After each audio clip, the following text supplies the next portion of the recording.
పంచాయతీ ఒడిసింది. ఇప్పుడు మున్సిపల్స్ పట్టబోతున్నాయి ప్రధాన పార్టీలు. తెలంగాణలో పురపోరుకు రాజకీయ పార్టీలు రెడీ అవుతున్నాయి. స్కెడ్యూల్ రాకముందే పొత్తులపై దృష్టి సారిస్తున్నారు. పోటీకి సై అంటున్నారు ఉమ్మడి జిల్లాలోని నాయకులు. బీఆర్ఎస్ సిపిఎం పొత్తు ఖరారైపోగా కాంగ్రెస్ తో దోస్తీపై సిపిఐ ఇంకా ఓ నిర్ణయానికి రాలేదు. మరోపక్క విజయమో వీర స్వర్గమో అన్నట్లుగా ఒంటరి పోరుకు సిద్ధమవుతుంది కమలం పార్టీ.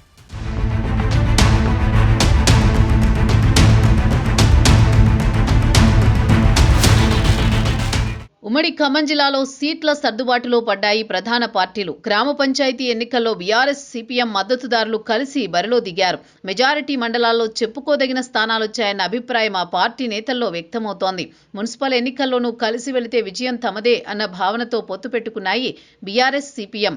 ముఖ్య నేతల మధ్య జరిగిన చర్చల్లో ఏకాభిప్రాయానికి వచ్చారు. అయితే ఉమ్మడి జిల్లాలోని 7 మున్సిపాలిటీలు, కొత్తగూడెం కార్పొరేషన్లోని ఏ వార్డుల్లో ఎవరు పోటీ చేయాలన్న అంశంపై రెండు పార్టీల నేతలు మరోసారి భేటీ కానున్నట్టు సమాచారం. బీఆర్ఎస్ సిపిఎం మధ్య పొత్తు కుదరడంతో ఏ మున్సిపాలిటీ పరిధిలో ఎవరికి బలముందో గుర్తించేలా నేతలు కసరత్తు చేస్తున్నారు.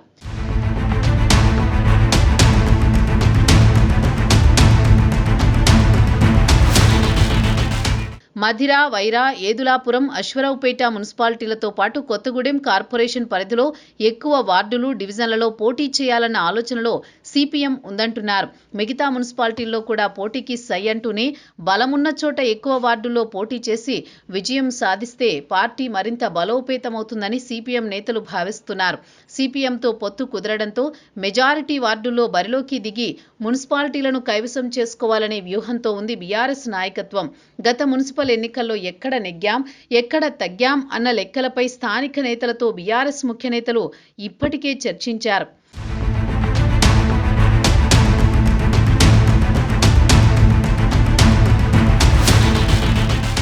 ఉమ్మడి ఖమ్మం జిల్లాలో ఒంటరిగానే పోటీ చేసి తమ సత్తా చాటుకోవాలని బీజేపీ ఉవ్విళ్లూరుతోంది. బలమున్న మున్సిపాలిటీల్లో పార్టీ అభ్యర్థులను బరిలోకి దించేందుకు కసరత్తు మొదలుపెట్టింది. మున్సిపాలిటీలను కైవసం చేసుకునేంత బలం లేకున్నా కొన్ని వార్డుల్లో అయినా కాషాయ జెండా ఎగరవేయాలని ఇప్పటినుంచే గెలుపు గుర్రాల అన్వేషణలో పడింది. ప్రధాని మోదీ, హోంమంత్రి అమిత్ షా స్వయంగా వచ్చి ప్రచారం చేసినా ఉమ్మడి జిల్లాలో ఒక్క సర్పంచ్ స్థానాన్ని కూడా బీజేపీ గెలిచే అవకాశం లేదని సీఎం రేవంత్ సిపిఐ శతాబ్ది సభా వేదికపై వ్యాఖ్యానించారు. దీన్ని సవాలుగా తీసుకుని మున్సిపల్ ఎన్నికల్లో బీజేపీ ఏ మేరకు పట్టు నిరూపించుకుంటుందో అనే చర్చ జరుగుతోంది.